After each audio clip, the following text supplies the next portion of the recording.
আমি দেবী অন্নপূর্ণা প্রকাশ কাশীতে, চৈত্র মাসে মোর পূজা শুক্ল অষ্টমীতে। কতদিন ছিনু হরিহরের নিবাসে, ছাড়িলাম তার বাড়ি কন্দলের ত্রাসে। ভাবানন্দ মজুমদার নিবাসে রহিব, বর মাগো মনোনীত যাহা চাহ দিব। প্রণমিয়া পাটুনি কহিছে জোর হাতে, আমার সন্তান যেন থাকে দুধে ভাতে।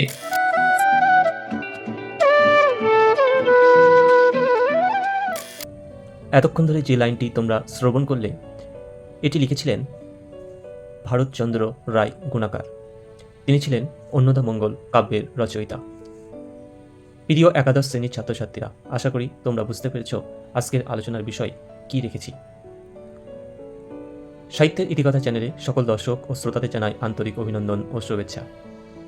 আজকের ভিডিওর আলোচনার বিষয় অন্নদামঙ্গল। এই অন্নদামঙ্গল সম্পর্কে সামান্য কয়েকটি তথ্য তোমাদেরকে জানিয়ে নেই, তারপর আমরা প্রশ্নোত্তর পর্বে ফিরে আসছি। ঠিক বলেছ। অষ্টাদশ শতাব্দী। মঙ্গল কাব্যের উপর থেকে দেবদেবীর প্রতি ভক্তি দূর হতে শুরু করল। ঐতিহাসিক বিষয়বস্তুর গুরুত্ব পেতে শুরু হলো। এই সময় রায় গুণাকার ভারতচন্দ্র রায় তার পৃষ্ঠপোষক কৃষ্ণচন্দ্রের বংশগৌরব প্রচার করার উদ্দেশ্যে রচনা করলেন অন্নদামঙ্গল কাব্য। অবশ্য এই সময় বর্গীর আক্রমণের বৃত্তান্ত অবলম্বন করে কবি গঙ্গারাম তার মহারাষ্ট্র পুরাণ গ্রন্থ রচনা করেছিলেন। বিষয়টা একটু ব্যাখ্যা করবে? ভারতচন্দ্র রায় তিনি জন্মগ্রহণ করেছিলেন 1712 খ্রিস্টাব্দে হাওড়া জেলার ভুরসুট পরগনার পেড়ো গ্রামে। তার পিতার নাম ছিল নরেন্দ্র নারায়ণ রায়। অষ্টাদশ শতাব্দীর তিনিই ছিলেন শ্রেষ্ঠ কবি এই মঙ্গল কাব্যধারা। সম্পত্তি বিবাদের কারণে তাকে স্বগৃহ পরিত্যাগ করে বিভিন্ন স্থানে থাকতে হয়েছিল। এই উদ্দেশ্যে তিনি হুগলি জেলার দেবানন্দপুর নিবাসী রামচন্দ্র মুন্সির আশ্রয়ে থাকার সময় ফার্সি ভাষা শিক্ষা গ্রহণ করেছিলেন।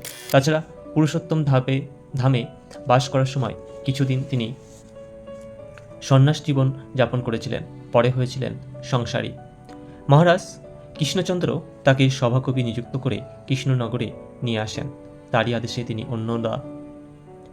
আদেশে তিনি অন্নদামঙ্গল কাব্য রচনা করেন। উপাধি পান রায় গুণাকার।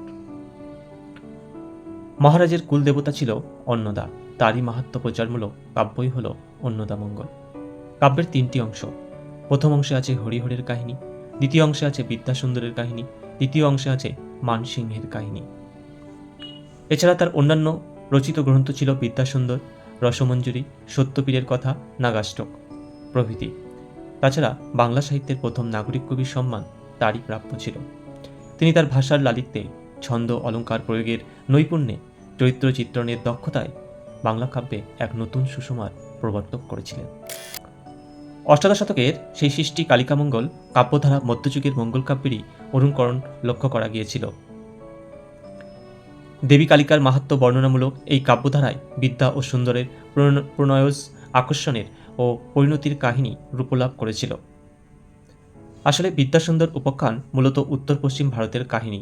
কাশ্মীরের কবি বিলহনের লেখা সংস্কৃত খণ্ডকাব্য চোর পঞ্চাশিকা আদর্শে এই কাব্যটি রচিত হয়েছিল। তবে বিদ্যাসুন্দরের কাহিনীতে যে ধর্মীয় প্রসঙ্গ রয়েছে তার চোর পঞ্চাশিকায় তা নেই। বাংলায় 16 শতাব্দী থেকে বিদ্যাসুন্দর কাহিনী রচনার সূত্রপাত। এই পাঁচালী রচনার প্রথম কবি হলেন কবি দ্বিজ শ্রীধর। তাছাড়া সপ্তদশ শতাব্দীতে কৃষ্ণরাম দাস, প্রাণরাম, কবি বল্লভ, সাবিরিদ খান। অষ্টাদশ শতাব্দীতে কবি কঙ্ক, বলরাম চক্রবর্তী, গোবিন্দ দাস, ভারতচন্দ্র। তবে কবি ভারতচন্দ্র রায় ছিলেন বিদ্যাসুন্দর উপাখ্যানের সর্বশ্রেষ্ঠ কবি। তার কাব্যের নাম ছিল অন্নদামঙ্গল। কাব্যটি 3টি খণ্ডে বিভক্ত: অন্নপূর্ণা মঙ্গল, বিদ্যাসুন্দর এবং মানসিংহ। এছাড়া এই কালিকামঙ্গলের কয়েকজন কবি ও কাব্যের নাম এখানে উল্লেখ করলাম। যেমন কবি কঙ্ক, কাব্যের নাম পিটের পাঁচালী, 16 শতাব্দী। তেমনি সাবিরিদ খান, কালিকামঙ্গল, 16 শতাব্দী। অন্যদিকে সপ্তদশ শতাব্দীর কৃষ্ণরাম দাস, কালিকামঙ্গল, এবং বলরাম চক্রবর্তী, কালিকামঙ্গল, সপ্তদশ শতাব্দী। আর ভারতচন্দ্র রায়, বিদ্যাসুন্দর, অষ্টাদশ শতাব্দী। এটাই হলো তোমাদের অন্নদামঙ্গল সম্পর্কে সংক্ষিপ্ত আলোচনা। এবার এখানে আমরা মধ্যযুগের সমাজ ও সাহিত্য অংশের অন্নদামঙ্গল কাব্য থেকে কয়েকটি প্রশ্নোত্তর পর্ব আলোচনা করব। 1 নম্বর প্রশ্ন, কোন শতক থেকে বাংলা মঙ্গল কাব্যগুলির উপর থেকে দেবদেবীর ভক্তি অপেক্ষা ঐতিহাসিক গুরুত্ব প্রাধান্য পেয়েছিল? উত্তর, অষ্টাদশ শতাব্দী। 2, ভারতচন্দ্রের প্রকৃত নাম কি ছিল? উত্তর, ভারতচন্দ্র রায়। 3, ভারতচন্দ্র কার পৃষ্ঠপোষকতায় অন্নদামঙ্গল কাব্য রচনা করেন? উত্তর, নদিয়ার রাজা মহারাজা কৃষ্ণচন্দ্র। 4, ভারতচন্দ্রের লেখা বইয়ের নাম কি? উত্তর, অন্নদামঙ্গল। 5, ভারতচন্দ্র কেন অন্নদামঙ্গল কাব্য রচনা করেন? উত্তর, মহারাজা কৃষ্ণচন্দ্রের বংশগৌরব প্রচারের উদ্দেশ্যে ও মহারাজার কুলদেবতা অন্নদার মাহাত্ম্য প্রচার। 6, ভারতচন্দ্রকে রায় গুণাকার উপাধি কে দিয়েছিলেন? উত্তর, মহারাজা কৃষ্ণচন্দ্র। 7, কবি গঙ্গারাম কোন কথা জানিয়ে বা কাব্য রচনা করেছিলেন? উত্তর, বর্গীর আক্রমণ বৃত্তান্ত অবলম্বনে। 8, কবি গঙ্গারাম কোন কাব্য রচনা করেছিলেন? উত্তর, মহারাষ্ট্র পুরাণ। 9, ভারতচন্দ্র কবে কোথায় জন্মগ্রহণ করেছিলেন? 1712 খ্রিস্টাব্দে হাওড়া জেলার ভুসুট পরগনার পেড়ো গ্রামে। 10, ভারতচন্দ্রের পিতার নাম কি? নরেন্দ্র নারায়ণ রায়। 11, অষ্টাদশ শতাব্দীর মঙ্গল কাব্যের শ্রেষ্ঠ কবি কে? ভারতচন্দ্র রায় গুণাকার।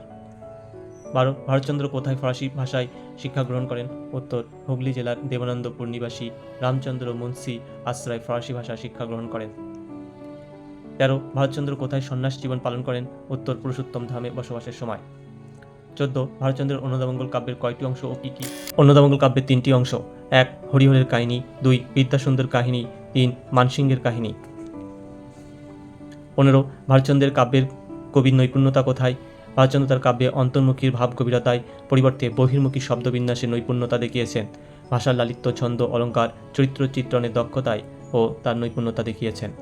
16, ভারতচন্দ্রের লেখা অন্যান্য কাব্যের নাম কি কি? উত্তর, বিদ্যাসুন্দর, রসমঞ্জরি, সত্যপীরের কথা, নাগাষ্টক। 17, কাকে বাংলা সাহিত্যের প্রথম নাগরিক কবি বলা হয়? উত্তর, ভারতচন্দ্র রায় গুণাকারকে। প্রিয় একাদশ শ্রেণীর ছাত্রছাত্রীরা, আলোচনার মধ্যে বলে রাখি, আমার এই সাহিত্যের ইতিকথা চ্যানেলের আলোচনাগুলি তোমাদের বিশেষ উপকৃত করে থাকলে অবশ্যই চ্যানেলটিকে সাবস্ক্রাইব করে দেবে এবং আমাকে এগিয়ে যেতে সহযোগিতা করবে। তোমরা তোমাদের বন্ধু ও তার সহপাঠীদের মাঝে এই ভিডিওগুলি শেয়ার করে দেবে, তোমাদের সাথে তারাও যেন উপকৃত হতে পারে। চলো পরবর্তী অংশ। 18, অষ্টাদশ শতকের কোন কাব্যে মধ্যযুগের মঙ্গল কাব্যের অনুকরণ লক্ষ্য করা যায়? কালিকামঙ্গল বা বিদ্যাসুন্দর। কালিকামঙ্গল কাব্যে কোন কাহিনী তার মাহাত্ম্য প্রচারিত হয়েছে বা বর্ণনা হয়েছে? উত্তর, দেবী কালিকার মাহাত্ম্য বর্ণনামূলক বিদ্যা ও সুন্দরের প্রণয় আকর্ষণের ও পরিণতির কাহিনী বর্ণিত হয়েছে। 20, বিদ্যাসুন্দর উপাখ্যান কোথাকার কাহিনী? উত্তর, পশ্চিম ভারতের। 21, কোন কাব্যের আদর্শে কালিকামঙ্গল রচিত? চোর পঞ্চাশিকা, কবি বিলহনের, কাশ্মীরের কবি। 22, বিদ্যাসুন্দর কাব্য ও চোর পঞ্চাশিকার মধ্যে অমিল কোথায়? ধর্মীয় প্রসঙ্গ বিষয়ে। বাংলায় কবে থেকে বিদ্যাসুন্দর কাহিনী রচনার সূত্রপাত? 16শ শতাব্দী থেকে। বিদ্যাসুন্দর কাহিনী নিয়ে পাঁচালী রচনার প্রথম কবিকে? উত্তর, দ্বিজ শ্রীধর। বিদ্যাসুন্দর উপাখ্যানের সর্বশ্রেষ্ঠ কবিকে? ভারতচন্দ্র রায় গুণাকর। ভারতচন্দ্রের অন্নদামঙ্গল কাব্যের 3টি খণ্ড কি কি? উত্তর, অন্নপূর্ণামঙ্গল, বিদ্যাসুন্দর ও মানসিংহ। 27, কার সময়ে বাংলায় বর্গীর আক্রমণ হয়েছিল? নবাব আলীবর্দী খাঁর শাসনকালে। 28, ভারতচন্দ্রের পরবর্তী অষ্টাদশ শতকের কালিকামঙ্গল কাব্য রচয়িতা কে কে? উত্তর, রাধাকান্ত মিশ্র, কালিকামঙ্গল। রামপ্রসাদ সেন, বিদ্যাসুন্দর। কবীন্দ্র চক্রবর্তী, কালিকামঙ্গল। শতক অনুযায়ী কয়েকজন কবি ও কাব্যের নাম, যেমন 16শ শতাব্দীর 2জন কবি ছিলেন কবি কঙ্ক, পিড়িয়ের পাঁচালী, আর সাবিরিদ খান, কালিকামঙ্গল। সপ্তদশ শতাব্দীর 2জন কবি ছিলেন কৃষ্ণরাম দাস, কালিকামঙ্গল, বলরাম চক্রবর্তী, কালিকামঙ্গল। আর অষ্টাদশ শতাব্দীর ছিলেন রামপ্রসাদ সেন, বিদ্যাসুন্দর, ভারতচন্দ্র রায়, বিদ্যাসুন্দর। আপনি 10-এ 10 পাইছেন। পরবর্তী পর্বে আলোচনা করব শিবায়ন ও অপধান মঙ্গল কাব্যগুলি সম্পর্কে।